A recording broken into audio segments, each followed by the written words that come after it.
Man, let me tell you something, the world ain't ready for what just happened. You see, for the longest time, people thought there were only a few countries running the show, pulling the strings, deciding who eats and who starves, who grows and who stays behind. But then India walked up to the stage, not quietly, not humbly, not asking permission, but boldly with fire in its chest, and made a move so powerful, so unshakable, that the United States itself had to sit down and swallow its pride. That right there, that was humiliation, and not just a little embarrassment. It was the kind of humiliation that makes the so-called king realize the throne ain't safe anymore. Now people are scratching their heads, wondering, how did this even happen? Because for decades the narrative was the same. America was the sheriff of the global town. They told other countries how to behave, where to trade, what to build, and what to dismantle. And if you dared to resist, they'd slap you with sanctions, isolate you, or roll up with their military might just to remind you who's boss. But India wasn't having it. India had been patient. It had been listening, learning, watching, waiting for its moment. And when the time came, it made one move so bold, so unapologetic, that it flipped the game upside down. This wasn't some accident. This wasn't luck. This was years of strategy, years of determination, years of saying, we're not just going to survive, we're going to thrive. And here's the truth people don't want to talk about. America thought India would forever remain a follower. They thought India would keep playing second fiddle, always looking up for approval, always waiting for handouts. But India looked at that old script and tore it to shreds. They said, no, we're not going to walk behind you. We're not going to beg for your permission. We're writing our own rules now. And when India did that, the United States realized for the first time in a long time, they weren't in control of the narrative anymore. You see, the bold move wasn't just about power. It was about pride. It was about saying, we're not scared of your sanctions, we're not scared of your lectures, and we sure as hell ain't scared of your threats. Because America has built its empire not just on wealth, not just on military, but on fear. Fear of being cut off, fear of being punished, fear of being left out. And here comes India saying, try it, cut us off, punish us, we'll still rise. And that shook the whole system, and here's what makes this so poetic. America underestimated India. They looked at India and saw poverty, population, chaos, noise. They thought, there's no way this country could stand against us. But what they forgot was that India has something no empire can crush: resilience. India has been invaded, colonized, divided, looted, and yet every single time it stood back up. And not only did it stand back up, it stood stronger. You can't shame a nation that's been through centuries of humiliation and still kept its spirit. You can't break a people that learned how to turn struggle into strength. So when India made that bold move, it wasn't just about the present. It was the roar of history. It was centuries of pain, centuries of struggle, centuries of being told you can't, finally answering back, watch us. And that roar was so loud, the United States had to cover its ears. Now let's talk about humiliation. America doesn't like to be challenged, doesn't like to be told no. It's used to countries bending, bowing, apologizing. But India didn't bow. India didn't apologize. India stood tall and said, we'll do what's best for us, and you'll just have to deal with it. That right there is humiliation for a superpower, because power isn't just about weapons or money, it's about control. And when you lose control, even over one country, the illusion of your dominance starts to crumble. That's what happened here. America realized the world was watching, and the world was saying, if India can stand up, maybe we can too. You see, humiliation spreads faster than respect. Respect you gotta earn. Humiliation, one bold moment, one fearless decision, and suddenly the mask slips off the giant. Suddenly everybody sees they're not untouchable. India showed the world that the emperor ain't wearing clothes, and now people are whispering, if India can do it, why not us? That's the real humiliation, the ripple effect. And let me tell you something else. America prides itself on being the leader of democracy, the moral compass, the example. But when India stood up, it did so not by copying America's script, but by following its own path. India didn't need to prove its democracy by looking like the West. India didn't need to prove its strength by starting wars. India's move was bold because it was independent. It was rooted in its own interests, its own people, its own culture. That's what hurt America the most. It couldn't be spun as an act of dependence. It couldn't be twisted into a narrative of we allowed it. No, this was India saying, we did it because we chose to. That's a slap in the face of every superpower that thought they held the leash. Now, I want you to picture the boardroom in Washington, leaders sitting around, staring at each other, asking, how did we let this happen? They're used to playing chess, moving pawns around, but suddenly India flipped the board. That room wasn't filled with confidence. It was filled with panic, because humiliation is not just about losing. It's about losing in front of everybody. The whole world saw it. Allies saw it. Rivals saw it. The people America thought it could lecture saw it. And once you're humiliated on the global stage, it's almost impossible to hide the bruise. And make no mistake, India's bold move wasn't the end, it was just the beginning. Because once you've tasted freedom, once you've tasted the power of saying no, you don't go back. India unlocked something that cannot be reversed. And now every single time America tries to pull its old tricks, India will remind them, you tried before and you failed. You tried to corner us and we stood taller. You tried to shame us and we came out stronger. That kind of confidence is deadly for a superpower that relies on intimidation. The world is shifting and the United States knows it. It's like being at the top of the hill and suddenly hearing footsteps getting louder behind you. You turn around expecting some small challenger, but instead you see India won. 4 billion strong, armed with technology, economy, culture, and pride. That's not just competition, that's destiny catching up. So why was this move bold? Because it wasn't just about India.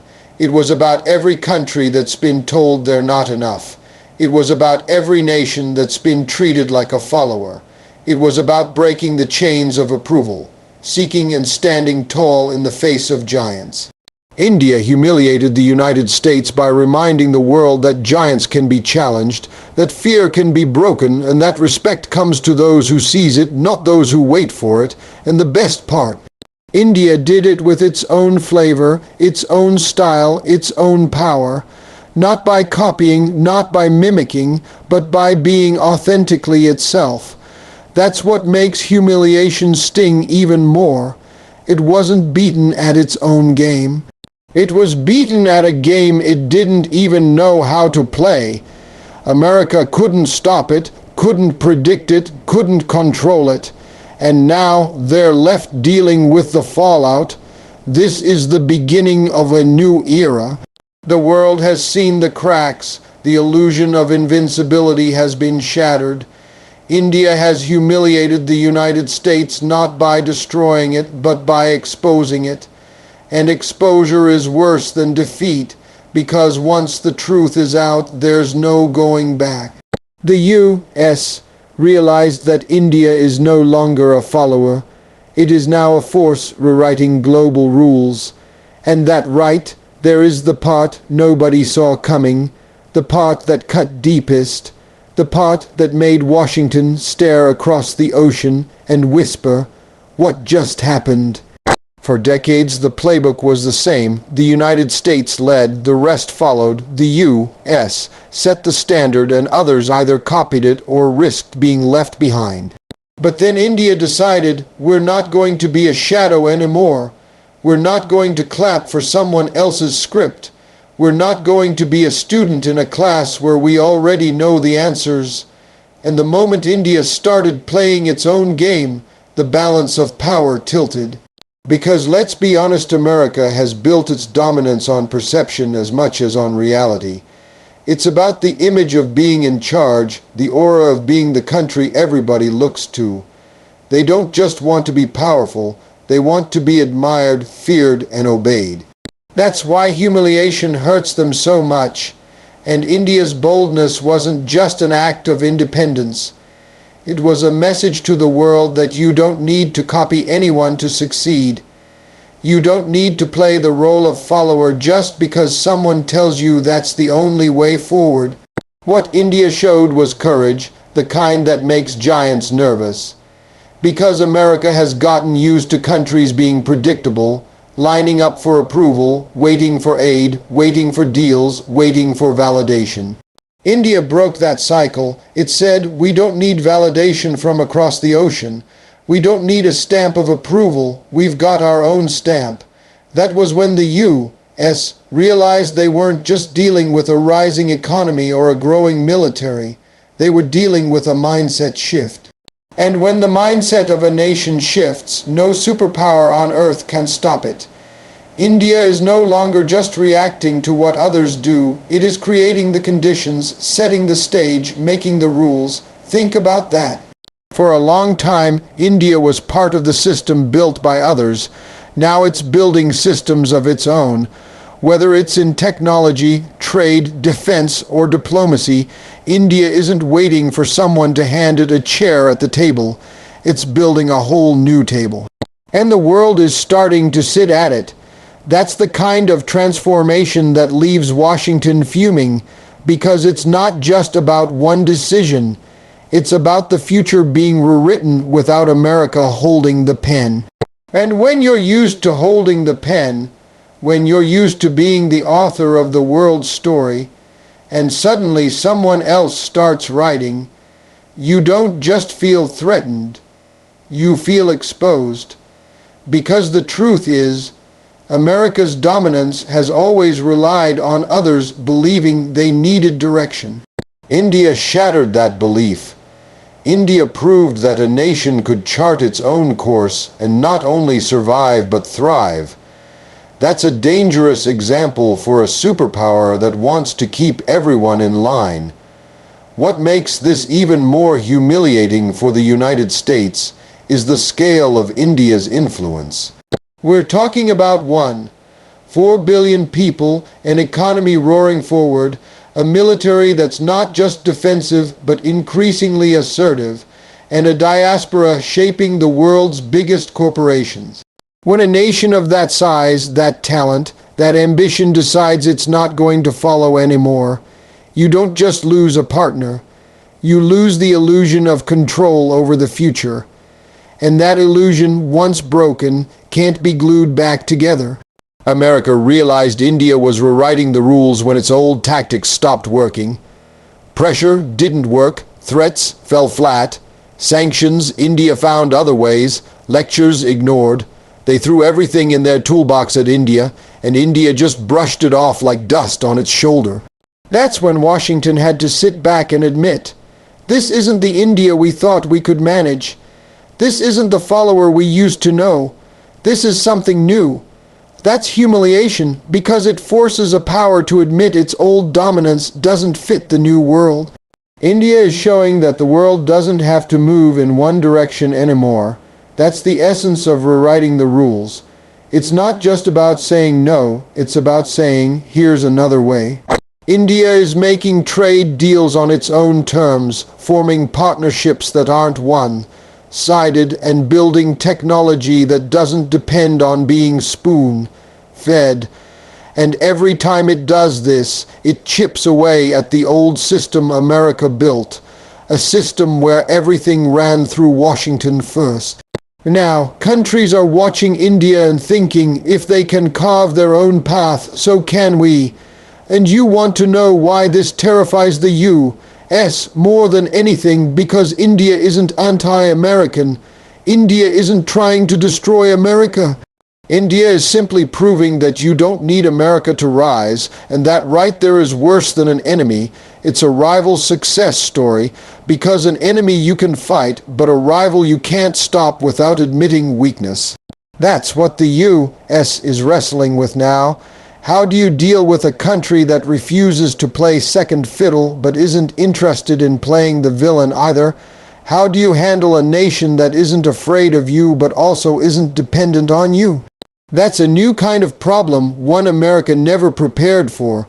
Let's talk about influence. For years, America measured its power by how many countries lined up behind it.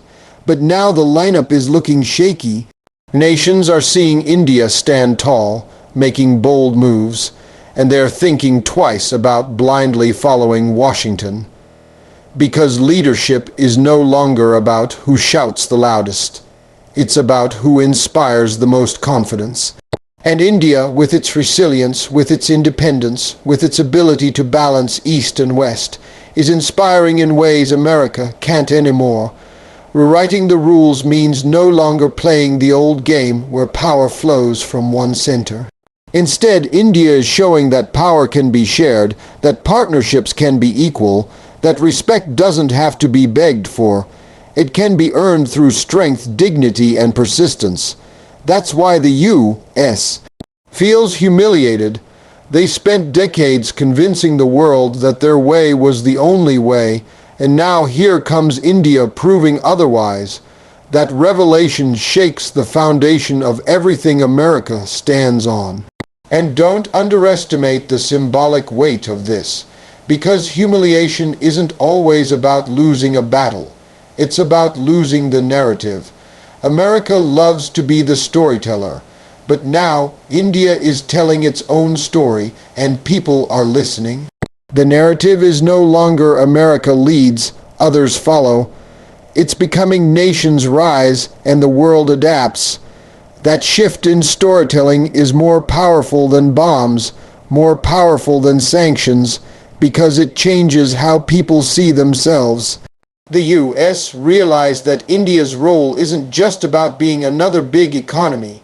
It's about being a model for a new kind of power. A power that doesn't need validation, a power that doesn't need to mimic, a power that doesn't need to be feared to be respected. That's the kind of power that rewrites the rules of the game. And when America saw that, it was like looking into a mirror and realizing the reflection is no longer theirs to control. India is not asking for a seat at the global table. It's building its own table. That means trade routes that don't run through Washington. That means alliances that don't require U.S. approval. That means technological ecosystems that don't need Silicon Valley to survive. That means narratives that don't have to be told in English to matter. Every one of these steps is another reminder to the U.S. that the era of unilateral dominance is fading. The humiliation comes from knowing the shift isn't temporary. This isn't a protest. This isn't a rebellion. This isn't a moment of defiance. This is the beginning of a permanent change. India has crossed a line where it can't go back to being a follower, because once you've proven you can lead, once you've proven you can stand on your own, there's no returning to the shadows. The U.S. knows this. They know the world has seen India's courage. They know the mask has slipped, and they know no amount of pressure, no amount of intimidation, no amount of sweet talk can erase the fact that India is now rewriting the rules of the game they thought they owned.